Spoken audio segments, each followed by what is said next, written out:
All right, so the time is 8:29 and my Wi-Fi is not working. I'm gonna go ahead and join through my phone till my Wi-Fi gets established and I can join through my laptop. It's kind of annoying, but you gotta do what you gotta do. I mean, we just happen to sell real estate, but did anybody just go home? You were home. Did anybody after school today just read the code of ethics? If you didn't, just lie to me. Oh yeah, I read it cover to cover.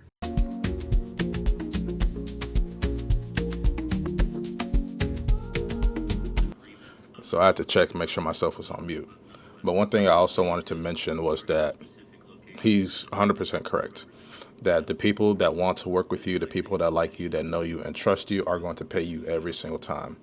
It's only the people that don't know you as much. It's only the people that challenge you, or they don't.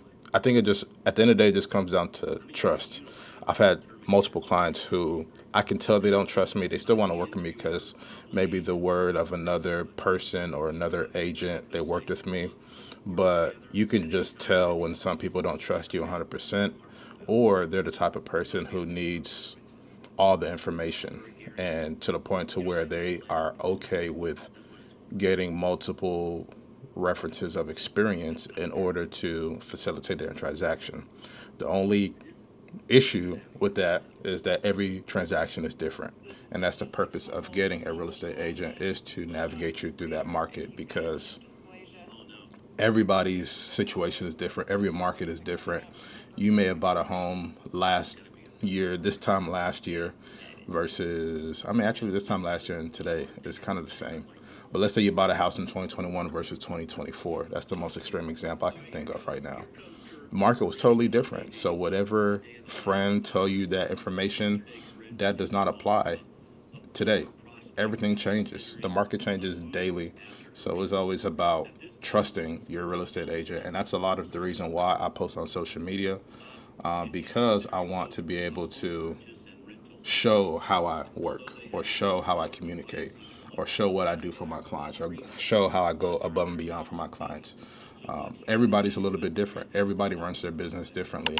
And so part of why I like posting on social media is to just kind of give you like a preview of what to expect when working with me. So that's what I want to share too. He makes an excellent point that the people, like I've had some clients that worked so hard for, even as recent as of a week ago, literally a week ago. I had one client that I've been showing houses to all over Dallas. Well, really not all over. It was she was looking at McKinney, or they were looking at McKinney.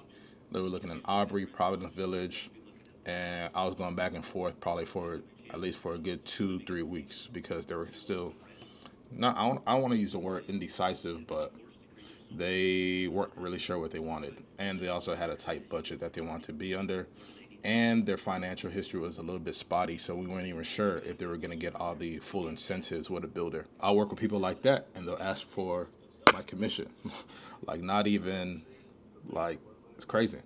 But then I have some people who, I have another lady that I work with, same situation, funny enough.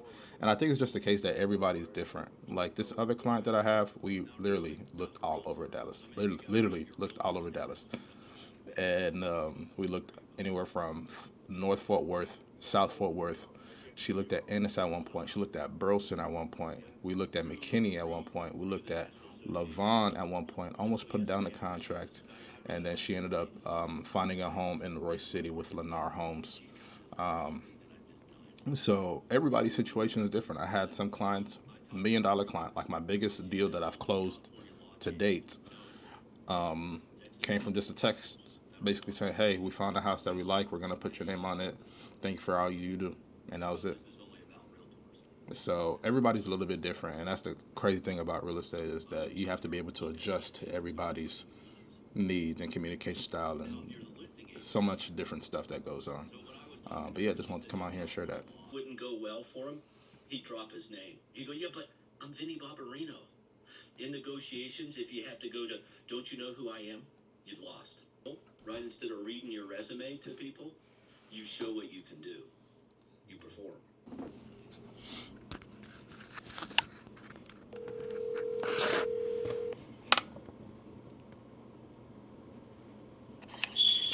Hi, good morning. Hey, good morning, Miss Mary. This is David. How are you doing? I'm doing good, and yourself? Yeah, very well, thank you. I'm sorry to bother you this morning. No, you're fine. You're fine. Sorry I So missed your actually, call. I saw. Mm-hmm. I really recorded some times ago when I wanted to make inquiry for my friend. So I mentioned that we're kind of working with Daddy initially, but Daddy's kind of busy. Okay. Mm-hmm. I think my husband went to Houston. I mean, like one time to check a property. Mm-hmm. But actually, there's this one that he posted last night. We're interested. Okay. If you want to help us take a look, if you think it's it's a good investment. Okay. Please, I think we're really interested because that is busy. I even called him this morning. But he said it's gonna come back. I said, you know what? Let me just call David. David will be proactive. He's gonna, get right on it. So please. Is it So you wanna help us to take a look to know if it's just for investment. Okay. Is it Houston or Dallas? I don't know where that's the problem. I don't know where the property is. Oh, okay. What do you But what? Daddy posted it. Yeah, your dad posted Oh. it last night. Oh, okay. All right. Let me Yeah. see. Is it the fix and flip one that he showed recently? Yeah. I think Okay. it streamed 14 hours ago. I believe that was yesterday. All right. Let me. Yeah. Let me call him. It looks like he already updated it, but let me call him and see. Let me call Okay, him. please. All right then. Hello. Hello. Hi, Daddy. Hey, morning. Morning. Yeah. I have a quick question. The property that you posted on Instagram yesterday, the fix and flip, Yes. is that available for purchase? No, this one is not available. I just showed them how I can, what I do. Oh, okay. Somebody had called me asking for if it would be a good rental to purchase. Oh, okay. If the person need another one like that, Mm-hmm. I can get him one. Okay. Hello. Hey, yes, ma'am. Hey, I just got off the phone with my dad. He said that no, it's not available to purchase, but if you want any more, then he can. I think he said he has another one that's coming up that we can probably do. Okay, and it's off market as well? I believe so. Yeah. Mm-hmm. Okay. Yeah.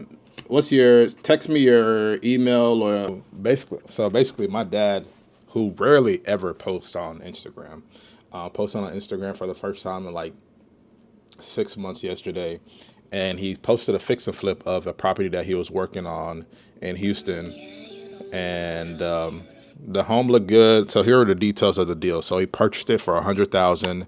His renovation budget was $45,000, and then the after repair value was $275,000. So based off of the numbers, he probably netted somewhere around.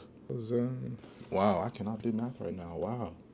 This is very embarrassing on live TV. Let's see.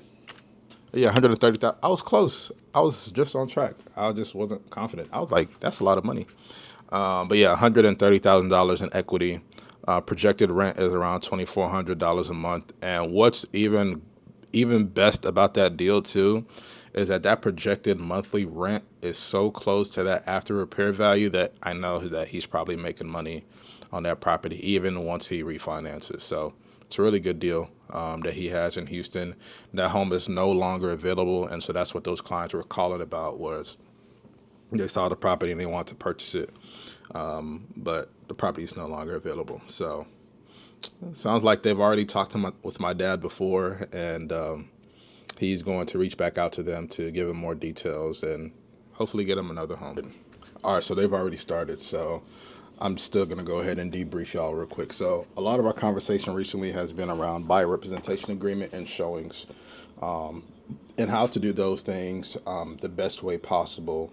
Even when you have showings, leaving reviews and things like that. Why agents don't leave reviews, why some agents do leave reviews, why listing agents need reviews. So just, I think the main thing I'm getting from this is seeing other people's perspective on how they run their business. And there's a lot of agents in this class. There's about 45 agents in this class, and everybody's well, not everybody, but there's a certain amount of people that are giving their own experience, their own anecdotal experience on how they run their real estate transaction. The one thing that I'm noticing is that everybody's process is completely different. So Always keep that in mind as well too. I think at the forefront of everything, no matter what you do, your client's needs always needs to be first. Just think about it in that sense whenever you're looking at representing a client or whenever you're taking on a new deal, whatever the case may be. There was a situation here where this lady, she was a little pissed off, but she was showing, she showed 30 homes to her friend in 2 days. And a lot of people in the group chat, or not in the group chat, but in the meeting were like 30 homes in 2 days. That's crazy. Like, that's a lot. Like, and it almost got to the point to where like people were almost like bashing her, not directly, but like they were saying like, yeah, if you have to show like 30 homes in 2 days, then you need to keep your buyers in control. Da da da da. Now, I don't think like that personally. I think everything is situational and everything is case by case. There is a certain form of like there are certain people that can get a little carried away when it comes to looking at properties and things like that. But at the same time, you also have to act in their best interest as well too. So if you know, like because looking at 30 homes in 2 days, that's a lot to process, and so most people's brains can't even, really understand everything that's going on in that situation. So what I would say is act in your client's best interest. A lot of people cannot digest 20 homes or 30 homes in 2 days. I have buyers that we look at 5 homes in one day, and it's a lot for them to process. So everybody's situation is different. You also want to be efficient with your time too. That's not your only client. And at the end of the day, you're still running a real estate business. So you always have to think about your time and where you're spending it. And yeah, your time and where you're spending it. That's really all it is. But yeah, we're back in class now. So I'm going to end this and then debrief with y'all after. So, some of that is market driven, what's regional or what's local. To brainstorm, what offer, buyer, if you want this property, what offer do you think that you need that the seller will accept? Why are you so happy, bro? Drogo. Drogo. Drogo. Why are you so happy, bro? Look at your tail. All right, so the last session before we went over to lunch was talking about fair housing and love letters. So for those that don't know, love letters are essentially when you want to, I don't know if there's a true definition, but it happened a lot back in 2021 when the buyer's market was crazy, or the market in general was crazy. People were bidding $50,000, $60,000 above asking price, and people would write their situation attached to the offer as well too, in hopes to pull on like the heartstrings of, the seller. And so sometimes it worked, sometimes it didn't. Have I ever done one? I have, but I wouldn't call it a love letter. Anytime I submit an offer, I usually package the offer clean. So I have one PDF document that's gonna have the 1 to 4 family contract. It's gonna have the third party financing. It's gonna have any other addendums. It's gonna have the pre-approval letter. It's gonna be clean. It's gonna be one offer. But then when I send the email, I usually attach the situation or who this buyer is, whatever the case may be. But what they also talked about in the training today was calling before you submit the offer, because you want to understand the situation before you even submit an offer, because you have to know what's important to the seller. Every situation is not the same. Every seller is not the same. Money is not the driving reason why people want to sell their house or the condition. What am I trying to say? Money isn't the biggest part when it comes to selling your home, basically. So for example, he gave an example of a house that he had where they were bidding, I think they put an offer for $10,000 above the asking price, but it was like, had you had called up front, you didn't have to do that. You could have at least just reached out to them and said, hey, what's most important to you? Turns out, the wife wanted to spend one more Thanksgiving in that house. And so having the ability to lease the house back to them was most important. And so had they had called ahead of time and seen what was most important, they would have saved $10,000, which is crazy. But honestly, I'm starting to like the class a lot more. Just hearing different people's perspective. Now, I don't like it's like the same people that's giving their perspective, but like I'm hearing from like different people in different markets and kind of like their experience, which has been good. So that'd say it would be one of the great benefits of the ABR. I know in my last video, I was talking about like, I don't really see a benefit for it. Now, although the information is damn near the same, I'm just hearing it in different ways, different formats. Like we know about fair housing. If you've been a realtor long enough, your CE or your educational courses, or even when you're getting your license for the first time, they're going to talk about, fair housing and discrimination and things like that and steering. But sometimes you need to hear it again. Sometimes you need to hear it in a different format. Sometimes you may think you're not doing that, but you actually are. So it's always good to get a refresher and, look out for your blind spots. Like, I've had some people who have reached out to me saying, hey, David, we're relocating from California and we want to be in an area with people that look like us. It's like, I can't advise you on that. Like, you have to look at public data. So if anything, what I usually do in situations like that, I'll just send them public information or public data and let them go do their own research on the area if it fits, any of those protected classes. That's all you can do. If you haven't been able to tell, I'm currently doing my 2-mile walk with Drogo. So y'all see this ring on my finger? So I got influenced on TikTok to try out this ultra human ring. It's supposed to be similar to like an Apple Watch, but a lot more accurate. And instead of being on your wrist, it's on your ring finger. So it's supposed to be a lot more accurate. So this is the first step, getting your ring size, testing it out, seeing if it fits well. And then after that, you can buy the actual product. But yeah, if you tried it out before, this ultra human ring, let me know how it is. I'm curious to see. I might put a link down in the bio so y'all can look at it as well too, but I don't know. Seems cool. It seemed cool, but I'm seeing reviews like 3.5 stars, stuff like that on Amazon. I don't know how I feel about that. So I noticed I didn't introduce myself in the last video. I'm not sure how this video is gonna do, but if you are new here, my name is David Ojo. Previously an engineer for at least the last 6 years.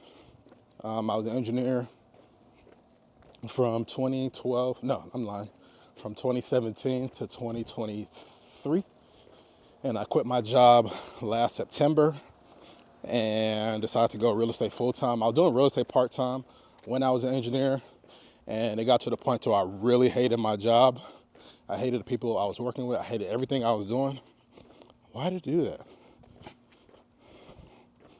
Sorry about that. I hated everything I was doing, hated everything about the job. And I remember I read a quote, and I can't remember the exact quote, but it's from Jordan Peterson. And he was basically saying, what do you say to those viewers that don't pursue their dreams and are locked in their careers because they are too afraid to take risks and pursue something meaningful? Well, the first thing I would say is, well, you should be afraid of taking risks and pursuing something meaningful. But you should be more afraid of staying where you are if it's making you miserable.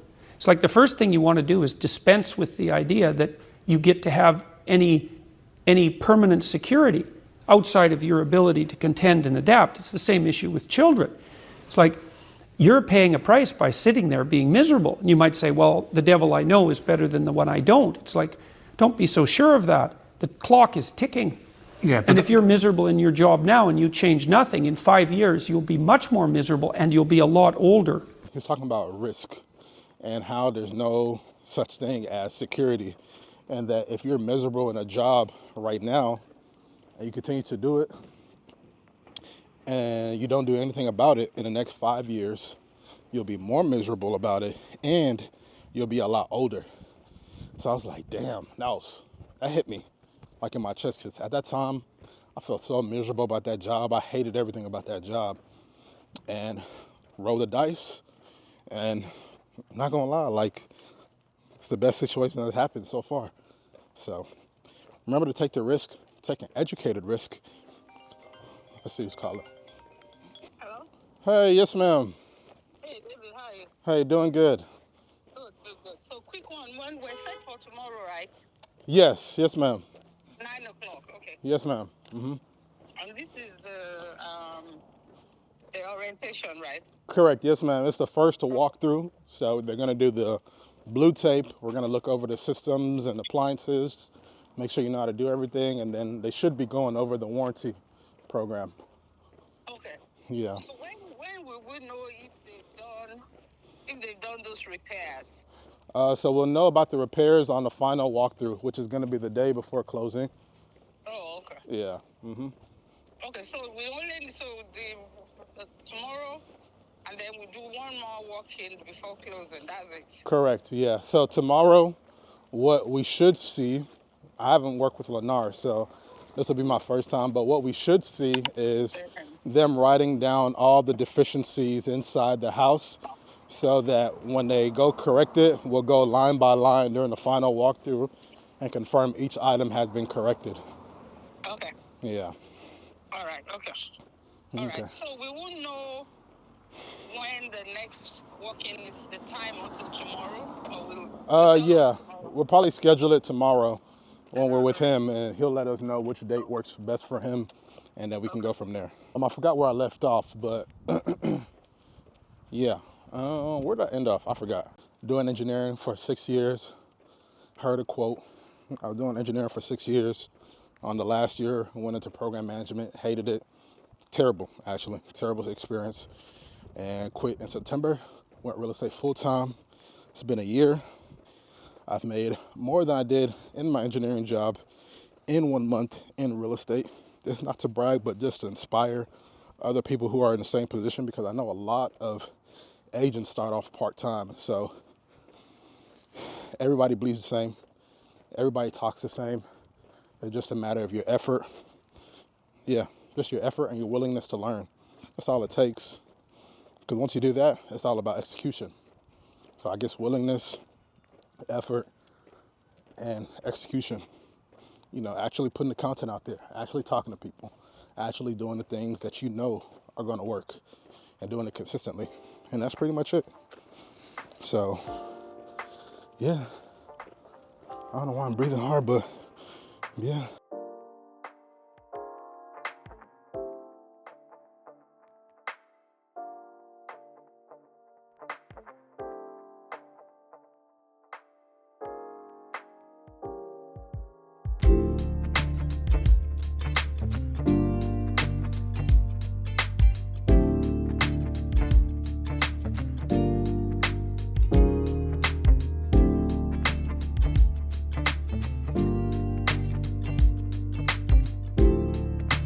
There, the house was remodeled, but there was a Keller Williams signs out.